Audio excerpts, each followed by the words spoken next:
Over the past year or so, I've created highly optimized systems for a road network, animated units, and pathfinding.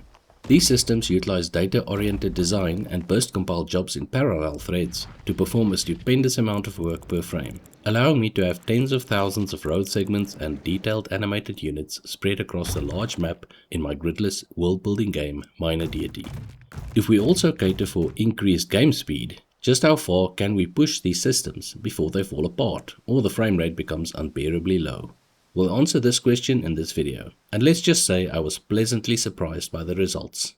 I will provide some technical information on how I achieved these results later on, but let's just jump straight in with some stress tests first. While the game is actually gridless, I wanted a way to create a vast road network procedurally for testing. I decided to place a road node on every second hex in the underlying grid and connect them to the side and upwards to form a square grid of road segments. This also makes it quite easy to gauge the size of the map from a distance. While I cater for maps up to 400 by 400 hexes, for this video our map size is 250 by 250 hexes. With some dead space on the edges, this means we have about 28,000 road segments. Secondly, our units are quite detailed with a wide variety of possible random options. To help out the GPU, I could possibly reduce the triangle count slightly without too much loss in quality, but we're working with these for now. It's good to have a bit of fat to cut later if required. In terms of pathfinding, whenever a unit reaches its target location, it searches for a random road node between 10 and 20 nodes away from its current location. While walking towards the target, each unit refreshes its search every 3 segments to ensure it's still taking the correct path, since the road network could have changed in the meantime. So let's add some uniformly distributed units to the map. I knew my pathfinding was lightning fast, but I was quite pleased to find I could easily handle 65,000 units. So let's jump straight to that number, then increase the game speed later. Since I use unsigned short variables as indices, I actually can't go above 65535. You will notice a drop in the frame rate while creating 40 units per frame, but as soon as the target number of units is hit, the frame rate stabilizes at the maximum of 60 again. Note that I ran these tests on 1440p resolution and recording added a few stutters, but for the most part it was very smooth. If we pan across the map, we get a feel for the density of the units and how large the terrain actually is. Remember that each one of these units is independently animated, finds its own path to its own target location every 3 segments, and is moved along the curve created from the results of the latest pathfinding every single frame. I still find it amazing how much processing you can do with burst-compiled parallel jobs. I also keep track of the number of pathfinding requests executed per second.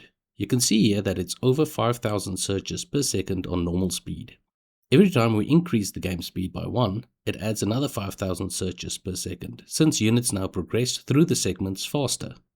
However, even going up to over 26,000 searches per second or over 400 per frame does not have an impact on the frame rate. We are actually still GPU bound.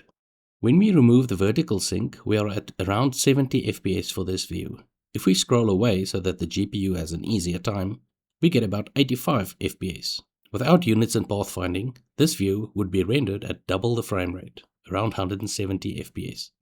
So how are these speeds possible? Really, it's mostly just optimization through data-oriented design and running everything on burst-compiled parallel jobs on native memory. This also means we largely use structs rather than classes, and we reduce total memory usage by using the smallest types we can. My searcher actually has the capacity to perform 10 searches on 10 worker threads at once.